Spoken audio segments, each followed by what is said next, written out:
Nomad Podcast. What do you think the single biggest obstacle is that currently prevents the average person who wants to try the nomadic lifestyle from doing so? The answer? Access to quality remote work. Our guest today is Luke Tierney of Nomad Playground. There are hundreds of job sites out there featuring remote-friendly work, but you could easily spend all of your days just sifting through, making profiles, applying to these jobs, instead of actually just drilling down and finding the one or two sites that are going to yield the most likelihood of you finding that job you want. Luke is tackling this issue head-on with Nomad Playground, having created a review aggregator which is essentially the Yelp of job sites. In this conversation, Luke explains the challenges of finding that needle in the haystack when it comes to landing the dream job that's going to allow you to work comfortably from the road. We'll talk about the tips for job seekers, how to increase your odds of landing that ideal job, trends in the remote work job market, design patterns of what works well in nomadic job hunting, and the common mistakes to avoid that could hurt your chances. So Luke has been a nomad himself around Southeast Asia and South and Central America, and so this is a job site by a nomad for nomads. So I'm very excited. Without further ado, here is my conversation with Luke Tierney of Nomad Playground. Nomad Podcast is supported in part by Nomad Prep, an online academy that teaches you everything you need to know to take your job on the road and crush it abroad. Enroll today at nomadprep.com/podcast and get your first 4 days of training completely free. Nomad Prep, take your job on the road and take on the world. All right. Welcome, Luke Tierney, no relation to Nomad Podcast. Okay. Good to be here. All right, let me set the table here for everyone. So to me, remote work, my goal is to get more people making the transition to the nomadic lifestyle. And my hypothesis is that the gating factor for more people not doing this is that they don't have access to remote work or good remote work, right? Desirable remote jobs. I lived with Trish, whom you know from Remote Year. It was the month of June I spent with her, and over a couple conversations, we talked about it, and she pretty much validated that indeed, at least for Remote Year, this is the case, that most people that apply for that, it's the lack of good remote work that keeps more people from doing it. And I'm just assuming that that same thing applies to just the space in general, more people going nomadic. Nomad Playground, your thing, proposes to be a solution to that, it sounds like. So can you just tell us what is Nomad Playground? So very simply, we are the first review aggregator of remote job opportunities. So basically, to set the stage for what led to our creation was the online search for jobs, for remote jobs especially, is very difficult and it's very frustrating, and there's a lot of bad content out there. And so Nomad Playground actually started as an experiment just to see, how many quality jobs are out there, because we were really tired.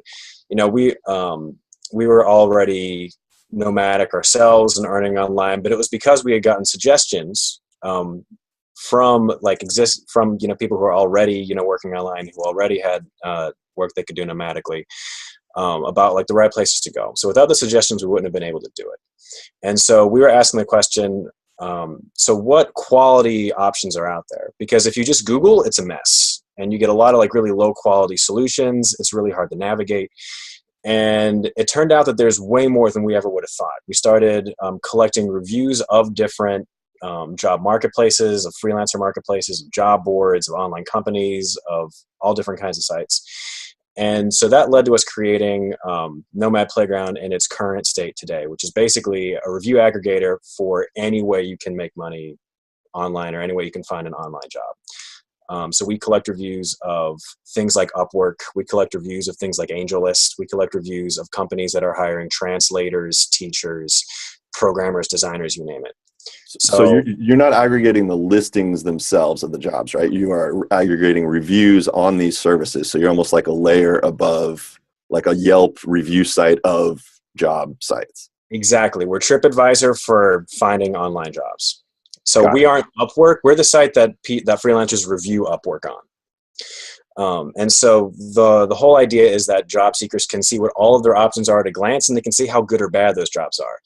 Because it turns out that most people know about the same sort of like 3 or 4 online job resources, and most of them are really bad. Most of them review really terribly. And what people don't know is that there's literally hundreds of alternatives that review much better.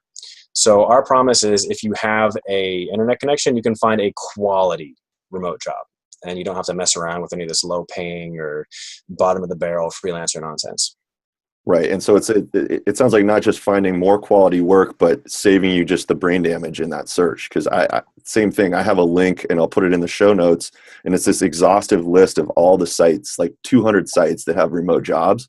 And yet when you dig into it, it's like you could spend your whole life applying and tracking and following up and, dotting the I's and crossing the T's on all these sites, but that would not be a good use of your time. And it sounds like you cut all that down and help people quickly figure out like what is the best use of their time.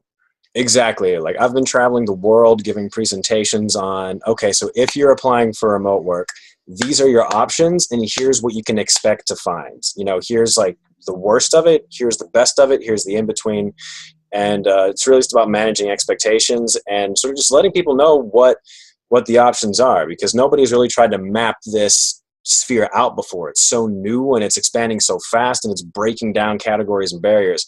So it's really fun actually to be able to categorize what all these different sites are.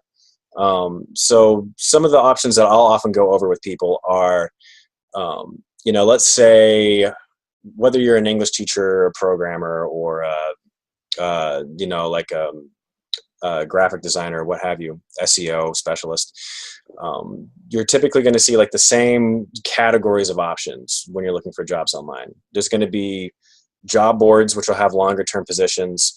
There's going to be freelancer marketplaces where you can build up your, freelancing reputation.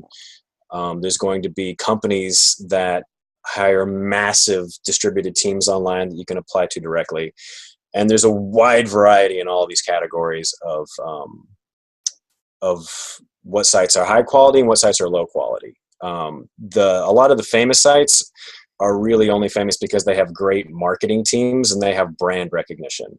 A lot of these places do not have good incentives to actually be good to their freelancers or employees. So it really, really, really pays to know which of these sites, which of these companies are good to spend your time with, because people often will spend like 4 or 5 years until they figure out a combination that really works for them. Nice. So yeah, you're helping the signal to noise ratio. You're helping people kind of find those gems, not waste their time on the ones that are just a complete time sink. So I love it.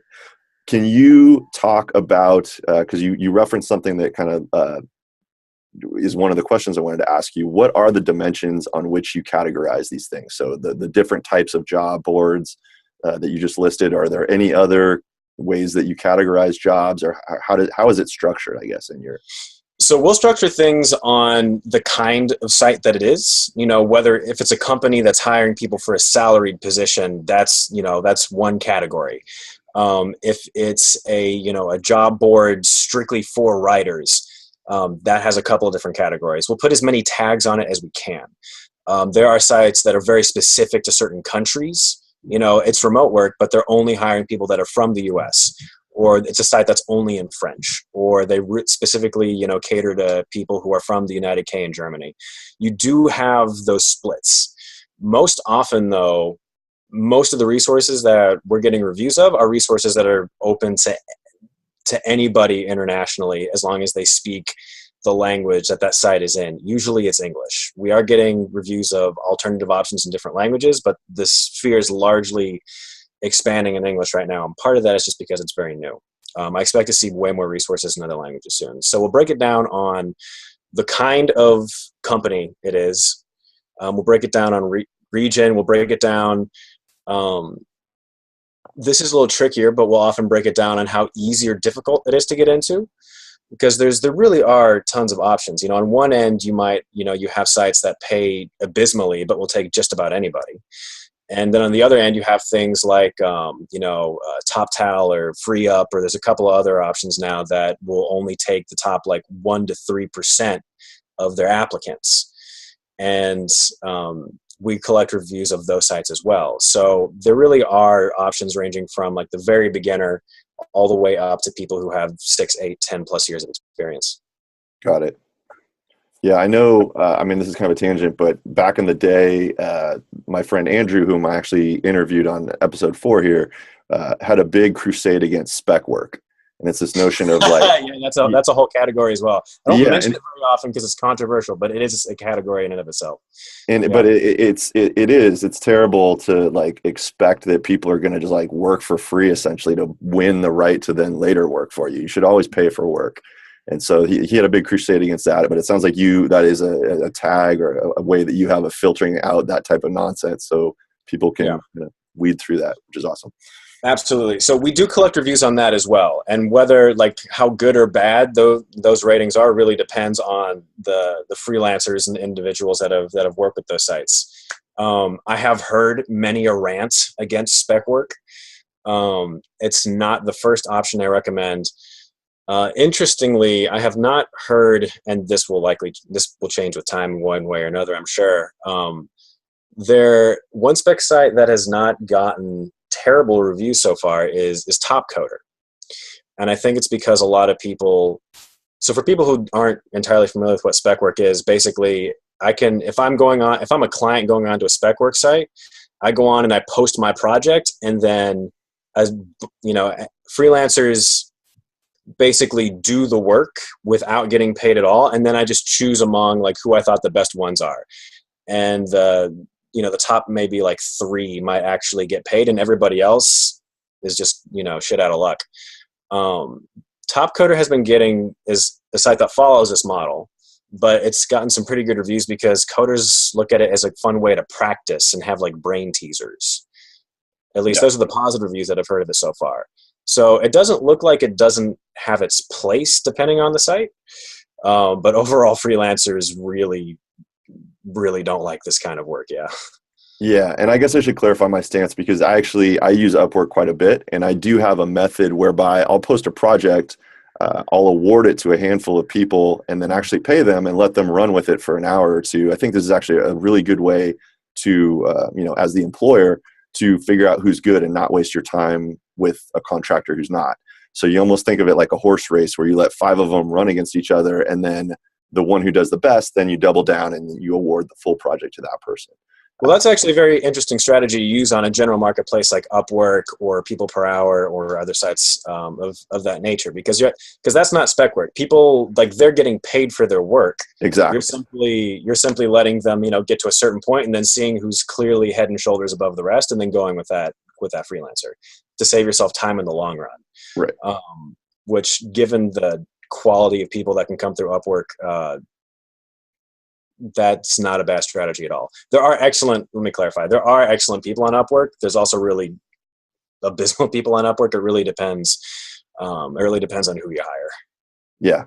Yeah. But I mean, spec work is that scenario, but not paying them. It's basically having them run the horse race for free. And exactly. It's like if I'm a designer and you need to get a logo done, you're like, I want to see who can design the best logo. And then me and 10 other freelancers each submit our work to see whose one you'll like best, and then one of us maybe will get paid. Yeah, cool.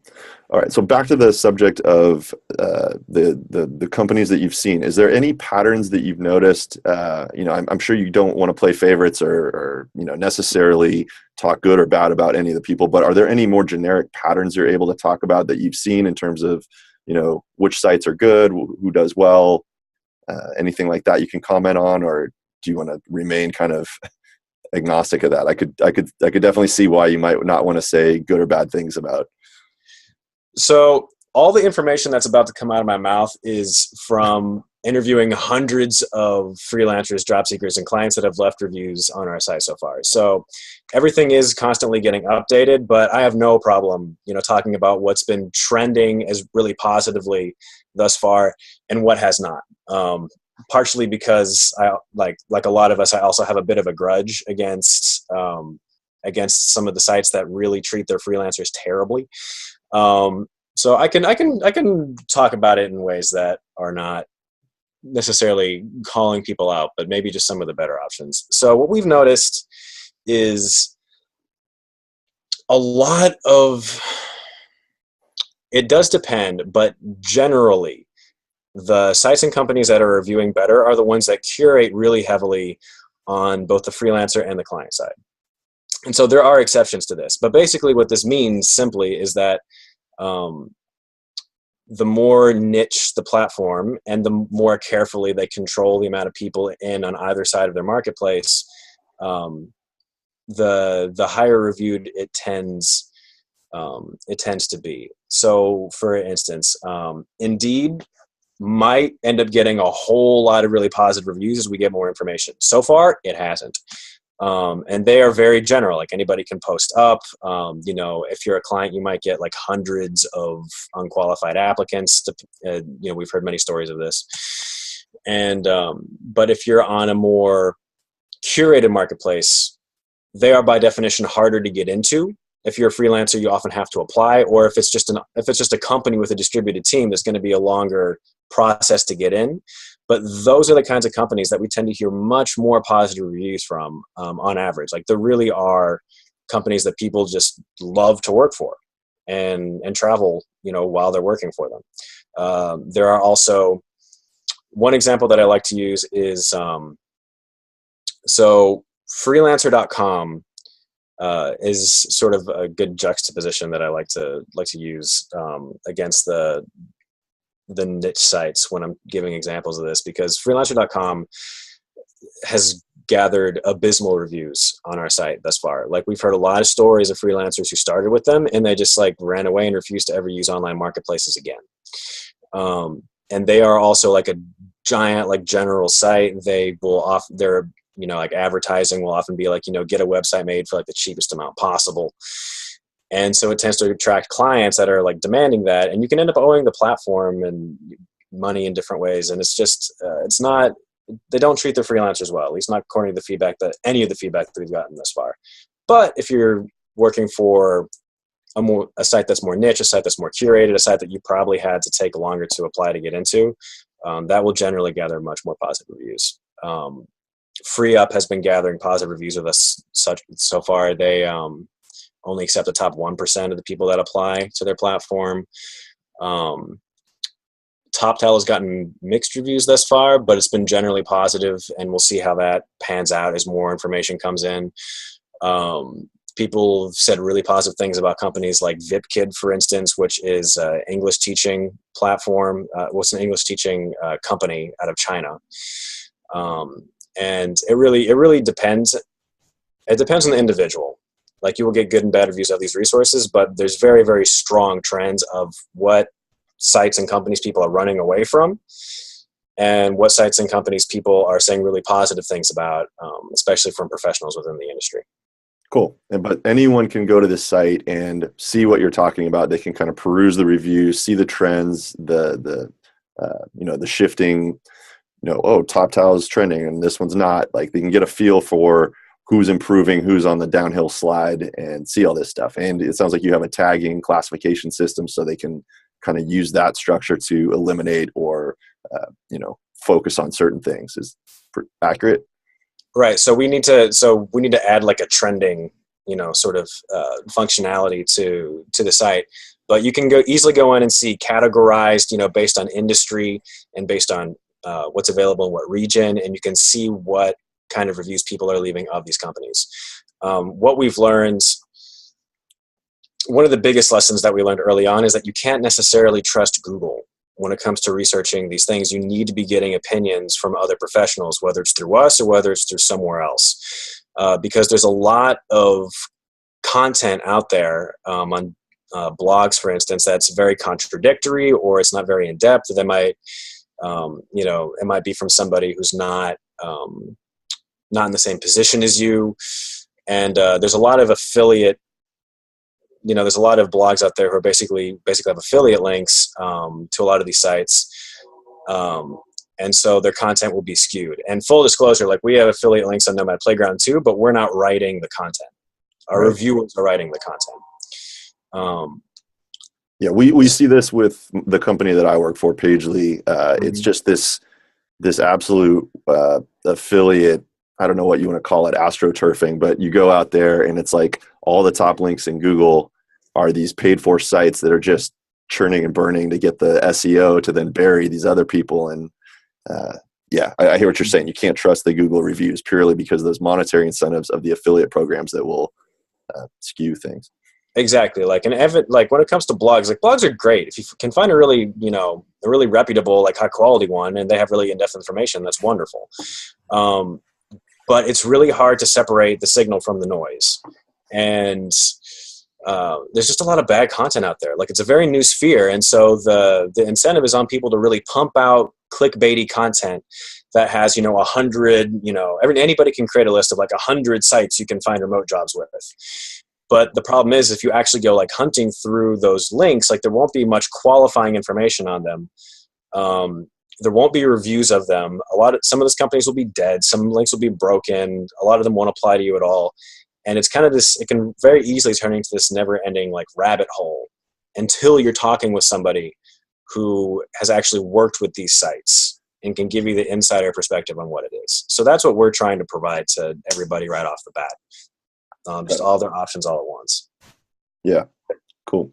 So we've been kind of deep in the weeds talking about the nitty gritty here. Can we take a step back and maybe tell us just about the origin story? What were you doing? You mentioned that you were traveling the world working remotely and then you saw a need here. Can you talk a little bit about that? Absolutely. So I was in Colombia. I was in Medellin when I was out down there for different reasons. I was working as an English teacher originally and ended up founding my first business down there. And that's when I came across digital nomads. And I had never met them before, like seen this kind of lifestyle. And I was really intrigued. And so when I exited from my business down there to go, explore more of Latin America, like by that time, just by being in contact with the right people, like I now had, online remote job options as well. And I remember I noticed like we had, like when I first got to Medellin, I had basically dropped in there with no money, just the goal of like becoming like bilingual in, Spanish. And I must have applied to like a dozen schools at least, just running all across the city, the usual hustle when you arrive in a new place and you're just like a broke backpacker who's like there to learn something. And I remember like later on, and I eventually like found like a part-time gig getting paid like equivalent of $6 an hour, which is normal there, and in like a little language school. And then later on, I came across, we had volunteers in the school that I built down there that were earning $10 an hour with applications on their smartphone, talking to people in English. They were tutors, but there was no preparation whatsoever. I can now show you like 4, of these sites, like minimum, that will pay native English teachers $10 an hour just to have conversations like you and I are now. And like that blew my mind. Like that is almost twice as much as I was earning hourly, like constantly like asking for more hours and, the commute and like office politics and, preparing like language. They didn't have a whole lot of support for their teachers. So I created like all the lesson plans, etc. And you could just be a simple like conversation practice tutor for almost twice that. And if you're like actually like teaching English online and you're qualified to do so, you can earn like $20 an hour and more. So that really just blew my mind away and really just started getting me thinking like what other options are out there that you don't normally hear about. Because if you're just doing an online search, it's really hard to know what to trust. Like the information disseminates information and disinformation equally. So without a filtering mechanism, it's really hard to find what's right for you. So that's where the inspiration came from. And then as I traveled, I just realized that, this is something that is applicable everywhere. This is a problem that people have everywhere. And this is a resource like this is something that could help anywhere in the world with an internet connection. And that was just very exciting. And so that was a starting point. And then we were out of the gate and collecting as many reviews as we could. And how has it evolved with what your vision was then and what it is today? Has it deviated from what you expected it to do, or is it pretty much what you had intended from that vantage point? It has grown. It has grown immensely. Initially, I started Nomad Playground with I had a very specific profile in mind. Initially I wanted to help the backpacker who is, working for like $4 an hour at a beach bar in like Costa Rica or Thailand, who, is like dedicated and just wants to, see more of the world and keep traveling and, fund that. And, who doesn't know that they have all these different online making options. Like in the beginning, I was actually focusing on getting reviews of a lot of simple things that like any given person could do to keep moving. And then what I noticed is that we started getting a lot of reviews of way more professional resources from freelancers and from, remote workers who had been like doing this a while, but needed to, level up. And then we started getting reviews from people who had been doing this for like years of more resources. And so we expanded to include like, digital nomads generally, and then, people who work from home. And then it became evident that on the client end, there also exists this problem of, because this sphere is expanding so fast, and because, there really are a lot of like badly rated marketplaces out there. Like there's a lot of frustration, like your story on Upwork of needing to try out like several different freelancers, in order to find just like one that, like really works for you. Like I've heard much worse stories than that. And so there was a problem on the client end as well. And a lot of people who work on these platforms, we're also clients on these platforms. We will find work and we also hire in the same place, or the same couple websites. And so we started getting reviews from clients as well. And then it turns out that recruiters have the same problem, and that the whole HR world has been turned on its head, because now there's all these automation tools and people are hiring remotely, but some companies don't want to do that. And all of this is up in the air. So by gathering reviews, by accepting reviews from all angles of these marketplaces and of these companies, we can actually get some very deep insights into where different kinds of talent are looking for jobs. We can get insight into, where to find like the right kinds of people. We can learn where to find like the right kinds of companies and clients that different people want to work for.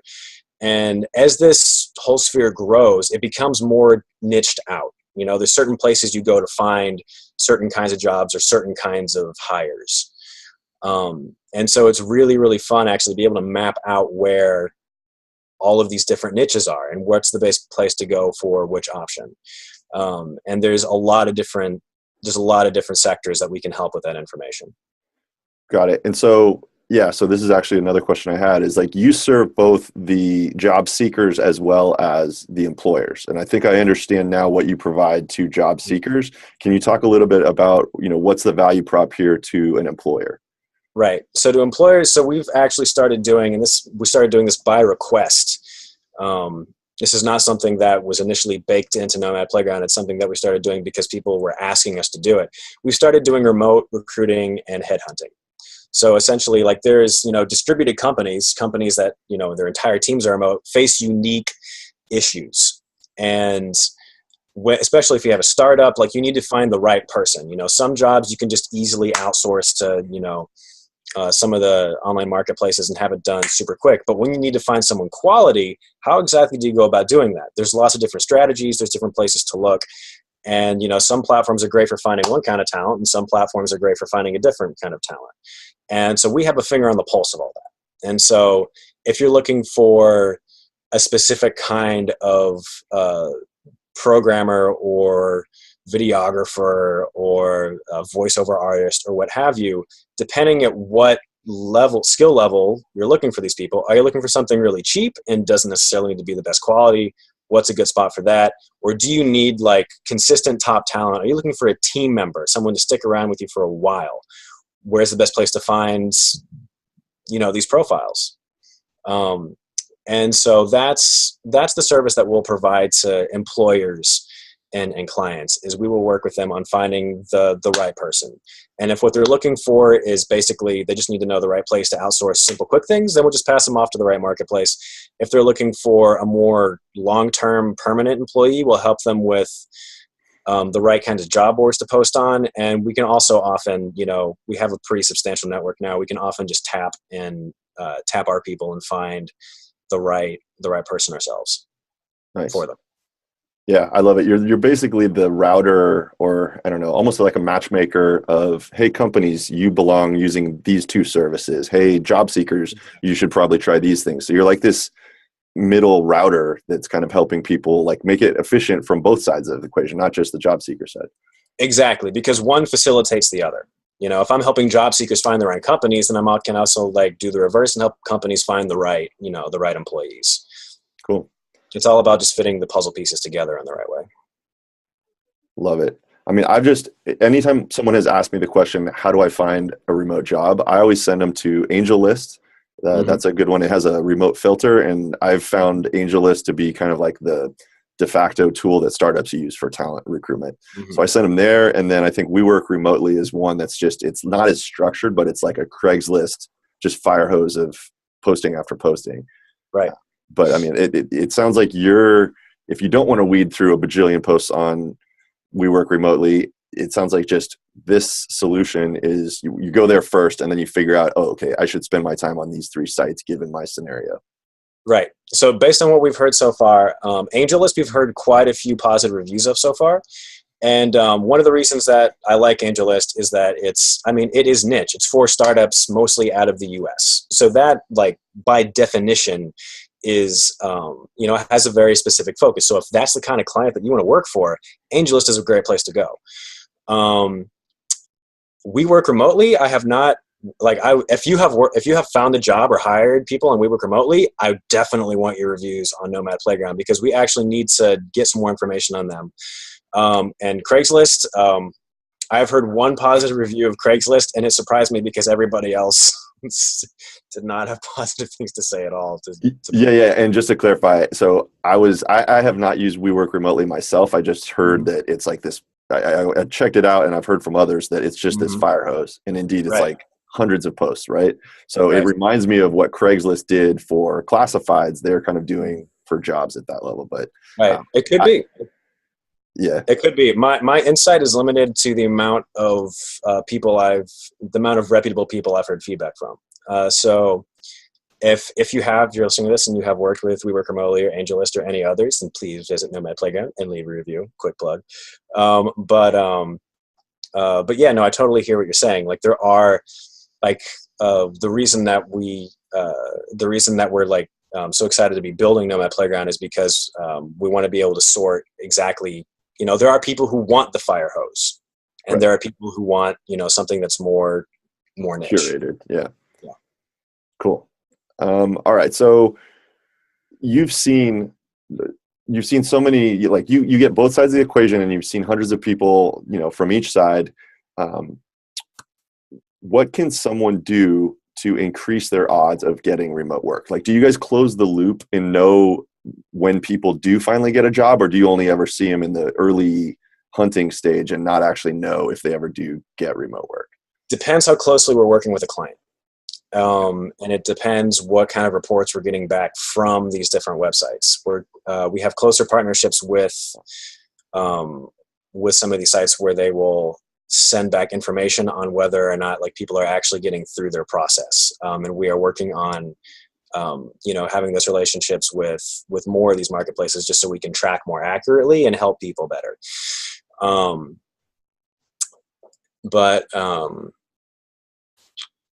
I'm sorry, I'm losing the question. Yeah. So it was a convoluted question, so my apologies. No, it wasn't a convoluted. I had an answer in my head and it just totally left. So the first part of the question was? So what can someone do to increase their odds of landing a remote job? Right, exactly. And do you close that loop? So do you actually have insight into the folks that are successful? And then if so, what were the commonalities from those people? What worked? Exactly. So the biggest thing that someone can do, and this sounds very obvious, but it really, when it comes to the actual job search, this is the biggest problem we see people making. Really identify what your goals are, and then hone in on what they are. Because when people, the toughest person to work with for us is someone who comes in saying, I'll take anything, because that's too broad to be successful. You really want to get specific. You want to identify niches that you want to work in, or at least really want to, check out enough that you can go all in on. In the beginning, there are some really easy, simple things you can do to make some quicker amounts of like small cash. But if you're really looking to like go in and make a remote career, you're like, the beginning's going to be a hustle. And you want to know, if you don't already have a career that you have a lot of skills built up in, you really do want to identify where you want to expand the skills and spend and invest a lot of your time. Because the more focused you are, the easier this is going to be. It is rare to talk with somebody who has like an easy starting out story. Like, people start out and they have to build their portfolio, or, they have to, apply to a lot of companies before they get like the right job. Like the spray and pray attempt is not something I would necessarily recommend. Like, identify what kinds of companies you want to work for. Think about why you want to work for them, and then go from there. Like, that's sniper versus shotgun. You're saying like just be very focused and expend your energy wisely going after those few opportunities that you think. Exactly. And like within that, like if you really are just looking for anything, there are a couple of general directions that we can point you in. It's going to be a lot easier for you to teach English online than it is for you to be able to pick up a degree in programming and become a junior developer for a company. Like, one is going to take much shorter time than the other. But you really want to do some thinking on what your longer term goals with this are, because it will take a lot of investment of time up front, for sure. Cool. All right, I'm going to change gears here, and with the remaining time that we have left, I have a set of questions that I'd like to ask just kind of everyone, because I think it's interesting. Is there anything that you read on an ongoing basis, like anything that a podcast you listen to or a blog that you come back to, any sources that you regularly read? For related to finding remote jobs, or it could be anything in general. Yeah, just this is kind of generic. So I'm a big fan of, so some of these are going to be pretty cliche, but I'm a big fan of like Tropical MBA. I'm a big fan of like Tim Ferriss's, interviewing top performers, podcast. I'm a big fan of Josh Waitzkin. His book, The Art of Learning, is probably my favorite nonfiction book I've read so far. And yeah, like I really enjoy those kinds of, I really enjoy that kind of content of really just diving in and exploring the nitty gritty of what helps somebody, be on the level that they're at, or different kinds of business models. And, other than that, I listen to a lot of just random story podcasts in Spanish, just because I enjoy that. So, and that doesn't really go anywhere in particular. Well, it's a great way to hone your language too. But I would say +1 for the Josh Waitzkin book. That was incredible. The Art of Learning. I will link that in the show notes. That's one that's worth looking at. Mm-hmm. For sure. Just a fantastic individual, fantastic performer, and just an awe-inspiring story. Like, I really love his stuff. Very practical, very actionable. Yeah. And his podcast, I'll link that too. The one that he did with Tim Ferriss was how I discovered him. And incredible story just for anyone listening. This is a guy who was, I believe he was the Searching for Bobby Fischer. He's the real life one, yeah. He was the real life guy. He was a chess prodigy, mastered chess, but then you'd think, okay, that's amazing in itself. But then he took his method by which he learned and applied it to then go and win the championship of Tai Chi push hands. Yeah. And so it's just an incredible story how he condensed like the art of learning. That's the name of the book. But he's like, this is the framework. I'm taking stuff that I don't even fully understand what I'm doing, but I'm trying to distill it into something that I can teach. And I just thought it was such an interesting book. And now he's actually, so after he won the world championship in Tai Chi push hands, he became the first black belt underneath the current world champion in Brazilian jiu-jitsu. Right. And still where he is he's like studying underneath this guy who is considered to be like the best grappler in like history or some crazy thing. Yeah. Like he runs a school with this guy up in New York. So he's just gone from like everything he's gone into, he's managed to get to the top of, and he just spells out his exact method for that in his book. And it's just wonderful. So I'll just throw this out into the ether because this is what you can do on a podcast. If anyone happens to have a connection to Josh Waitskin, I would absolutely love to interview him for this podcast because he's amazing. Yes. Okay. I would love a conversation with him would just be phenomenal. Maybe we can make a 3-way call and we can both interview Josh. Okay, just a few more. So, actually, my bad. I don't have my question that I normally ask, and I can't remember it offhand. That's what editing is for. No. Okay, here it is. Rituals. So do you have any kind of rituals? This is very Tim Ferriss-y, but do you have anything like any travel hacks or things from the road that you learned over your time traveling that much? Any things to save money, save time, etc.? Yes. So, I mean, I've become very minimalist. Part of that was already by nature, and a lot of it was just by the necessity of being on the road. And just like the fewer things you clutter up your life with, the less complications you'll generally have. But as far as like daily routines, I do meditate daily. I've discovered that exercise is like probably my personal best way to just like unload stress after a long day or to get like activated early in the morning. I have a morning routine that'll typically be a combination of like meditation, just a half an hour of exercise. I'll take a cold shower because that wakes you up more than any cup of coffee ever will.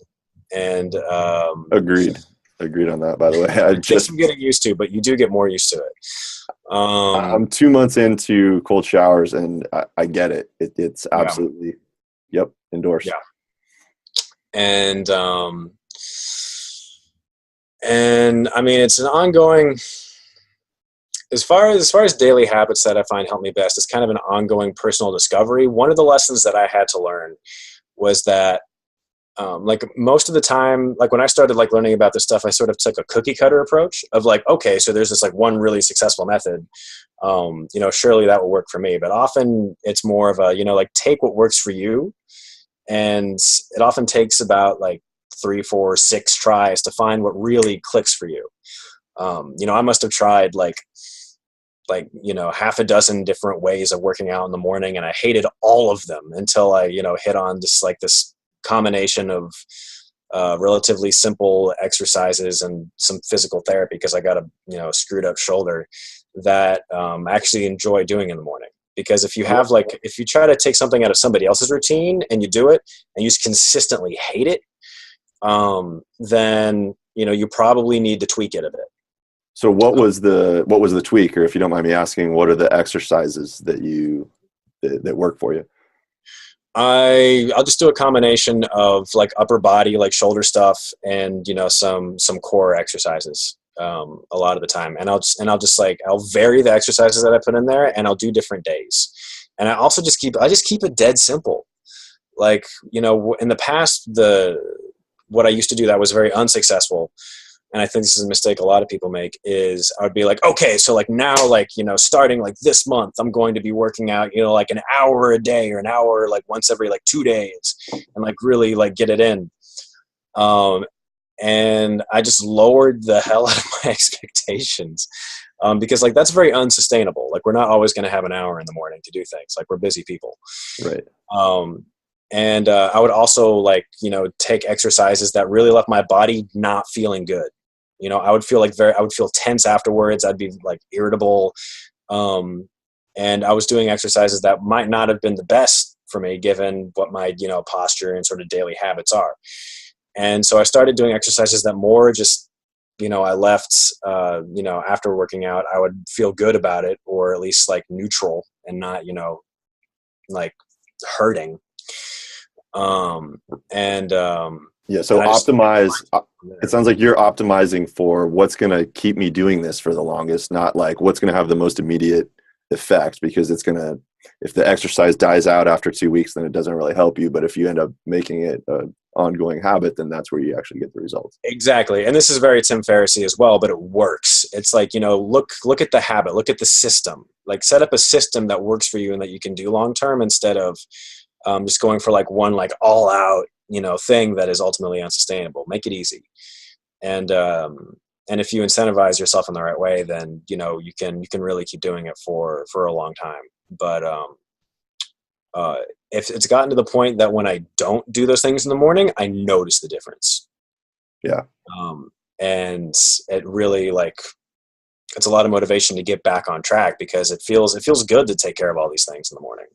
For sure. On the meditation front, was there a certain system or app, or did you just kind of do that on your own, or what worked there? I've been doing that on my own since early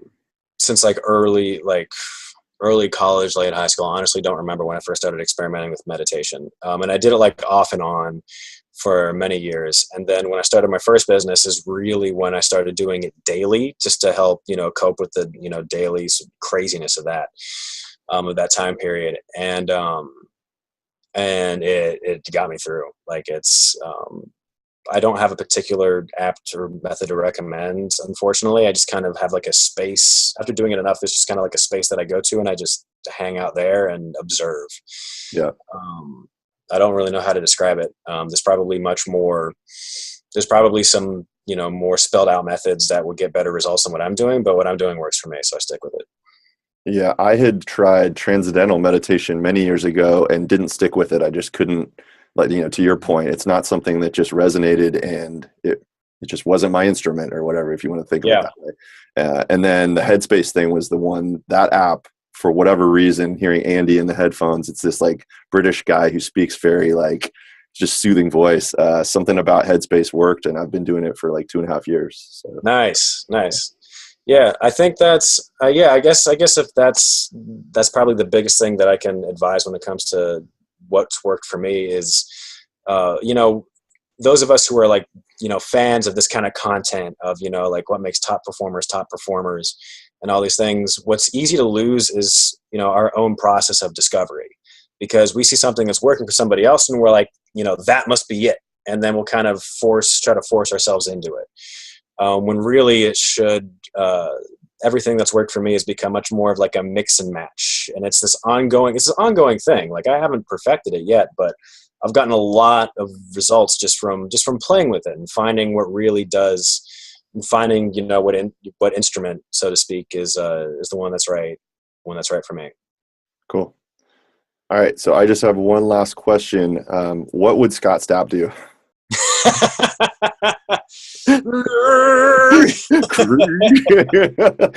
For the people listening, for everybody who's super confused now. Scott Stapp would just keep rocking. Scott Stapp would just never stop rocking, just with arms wide open. Anything else. So Luke and I met in Lisbon and formed a very brief band, the Scott Stapps, where we did Creed takes on other songs. Yeah, exactly. Because everything sounds better when sung by Scott Stapp. All right, Luke, give me the scoop here. If people want to, if I'm listening and I want a remote work, what do I need to do to use your site? Is it pretty straightforward? Just nomadplayground.com? You can just visit our site and you can explore what we have on there so far. There is, we're always getting more information, and we've always spoken with about 3 times more people than the reviews that are on our site. So if you want further insight, feel free to reach out. I'm just Luke at nomadplayground.com. Just make sure whether it's through us or whether it's through other sources, make sure to talk with people or to get information from people who actually have worked with these sites in one way or another, because that will give you way more insight than any, than any blog or, any other, single person resource out there. Cool. And assuming that people can solve the work component of this, if someone's listening and they're really yearning to do the nomadic lifestyle, assuming they can solve that through your site or through other sites, do you have any parting thoughts for those folks in terms of doing this lifestyle that you did for a few years? Go for it. I mean, just at some point you got to take the leap. It's wisest I think to take the leap after you already have the means down. I mean, if you're It depends on what you want to do. Like if you're just looking to travel, there's so many resources out there for you. If you want to do like a more permanent nomadic lifestyle sort of thing, then you definitely want to get the finances down ahead of time, or at least as fast as possible. But at some point, regardless of when you decide you're going to do it, you're going to need to take the leap, and you're going to need to have a plan that's actually actionable. Like you don't want to be the guy that like moves out to Bali to start their travel blog without any idea how that goes or how realistic that plan is. Because a lot of people do end up coming back home. A lot of people do end up like not having it go where they want it to. So make sure to really check things out and make the leap when you're ready. Like there's no need to rush it, but know that there are resources for when you land. Got it. Yeah, I mean, and that's been a theme of this entire conversation that we've had, it sounds like, is that adage. I think it was Abraham Lincoln said, if I had 8 hours to chop down a tree, I'd use 7 to sharpen the axe. It sounds like, take your time, plan it out, use resources like Nomad Playground, figure it out, and then go do it. Don't just abruptly leap into nomadic travel and then think that you'll solve the work component later. Yeah. And like that is by far the smartest plan. I feel a little strange recommending only that sometimes, because I'm definitely an example of somebody who leapt and figured it out as I went. But I wasn't going for a digital nomad lifestyle. I was way back in the beginning, I was a backpacker, and I was doing workaways. I was doing couch surfing. I was teaching English. Like I arrived in countries with literally only hundreds of dollars and, not a backup plan. At the time I was like 20, 23, 24. And I was loving that part of the journey. So so it really depends on what you're going for. It's one thing to be like in your early 20s and like enjoy the sort of the hustle and the scrounging and just figuring out as you go. That's one thing. If you're looking to go full digital nomad and have the luxury of traveling around the world sort of at your own pace, that's much different. And so you can, start in one place and grow into the other, certainly. But have like an accurate idea of what you want to do before you leap out and do it. It will save you a lot of time and a lot of agony. Cool. All right. Words of wisdom from Luke. I hope so. All right, man. Thanks so much for your time. This has been awesome. Nomadplayground.com is the website.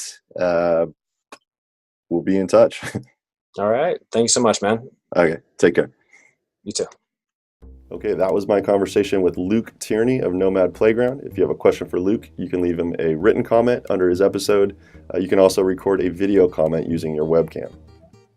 And if you've been yearning to try the digital nomad lifestyle and maybe held back by lack of access to remote work, give it a shot. Go to nomadplayground.com and take his site for a spin. See what you find there. That should hopefully help you whittle down your search and be more effective in terms of using just the 1 or 2 sites that are going to give you the most bang for the buck there on finding a job that works.